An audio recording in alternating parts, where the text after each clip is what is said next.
এই সংস্কৃতি 1947 দেবীপ্রমা ছিল।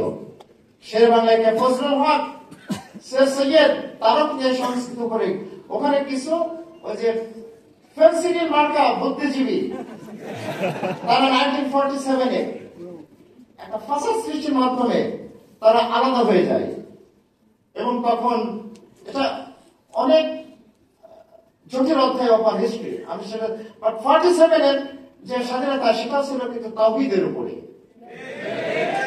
আজকে এই কথাটা ক্লিয়ারলি বলতে হবে, ক্লিয়ারলি 1971 যুদ্ধ নরেন্দ্র মোদী ক্লিয়ারলি বলে দিয়েছে এই যুদ্ধ বাংলাদেশের যুদ্ধ ছিল না।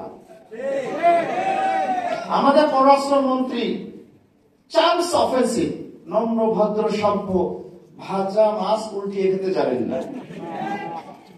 উনি তো রিয়াকশনে বলছেন ওনার পোস্টে যে উনি ওনার ভারতের মতো বলেছে, আমরা আমাদের মতো বলবো।